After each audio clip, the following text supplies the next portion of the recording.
कार्तिक मास के कृष्ण पक्ष की एकादशी को रमा एकादशी कहा जाता है। यह एकादशी अत्यंत पवित्र मानी जाती है और इसके व्रत से सभी पाप नष्ट होकर मोक्ष की प्राप्ति होती है। एकादशी का महत्व इस वजह से और भी बढ़ जाता है क्योंकि ये कार्तिक मास में पड़ती है और ये चतुर्मास की अंतिम एकादशी है। यदि व्यक्ति मन, वचन, कर्म और व्रत के नियमों का पालन करते हुए भगवान विष्णु की आराधना करके रमा एकादशी का व्रत एवं पूजन करे तो निश्चित रूप से व्यक्ति को भगवान विष्णु की कृपा मिलती है। शास्त्रों में कहा गया है कि यह व्रत संपूर्ण तीर्थ, स्नान, दान, पुण्य और यज्ञों के समान फलदायी है। रमा एकादशी इस वर्ष 17 अक्टूबर को पड़ रही है।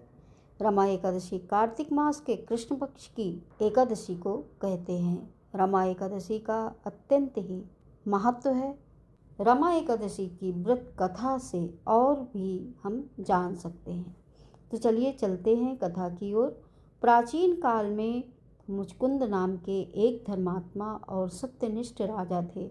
उनकी मित्रता इंद्र, यम, कुबेर, वरुण और विभीषण जैसे देवताओं और महापुरुषों से थी। राजा मुचकुंद स्वयं एकादशी का व्रत पूरी निष्ठा से करते थे और अपने राज्य की प्रजा के लिए भी एकादशी का व्रत करना अनिवार्य किया हुआ था।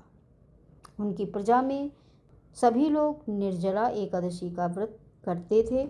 राज्य में भोजन नहीं बनता था। राजा की एक पुत्री थी जिसका नाम चंद्रभागा था। राजा ने अपनी पुत्री का विवाह राजा चंद्रसेन के पुत्र शोभन से किया।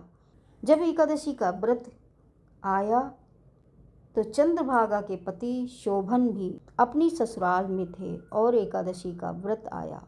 चंद्रभागा ने अपने परिवार के कुछ नियम अपने पति को बताए, जिसमें यह था कि सभी लोग एकादशी का व्रत रखते हैं। तो शोभन ने भी तय किया, परंतु शोभन शारीरिक रूप से बहुत ही दुर्बल थे।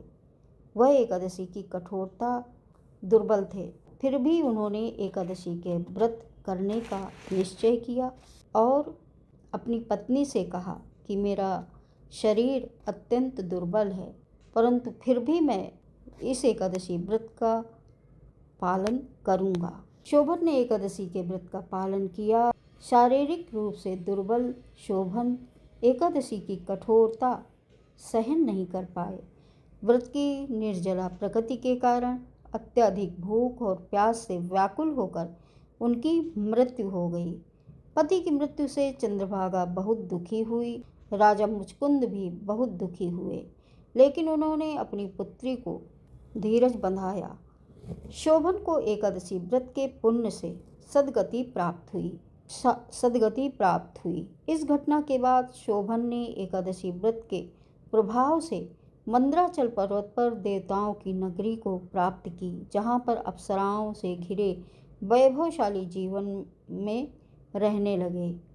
एक बार राजा मुचकुंद मंदराचल पर्वत पर पहुँचे, जहाँ उन्होंने अपने मृत दामाद शोभन को दिव्य शरीर में जीवित देखा। यह देखकर उन्हें आश्चर्य हुआ। शोभन ने उन्हें बताया कि यह सब एकादशी व्रत के पुण्य का फल है, लेकिन उनकी यह नगरी अस्थिर है। राजा ने वापस आकर यह बात चंद्रभागा को बताई। चंद्रभागा अपने पति के पास जाने के लिए उत्सुक हो उठी। वह ऋषि वामदेव के आश्रम गई, जिन्होंने चंद्रभागा की व्रत निष्ठा को देखकर उनका अभिषेक किया। जब चंद्रभागा मंदराचल पर्वत पर अपने पति के पास पहुंची तो उन्होंने अपने पति से कहा, हे प्राणनाथ, मैंने जब से होश संभाला है 8 वर्ष की आयु से ही श्रद्धापूर्वक रमा एकादशी का व्रत किया है। आप मेरे उन सभी पुण्यों को ग्रहण कीजिए।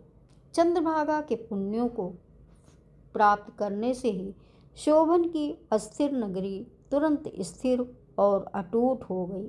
इस प्रकार रमा एकादशी के व्रत के प्रभाव से शोभन को उनका दिव्य जीवन और चंद्रभागा को उनका सौभाग्य वापस मिल गया।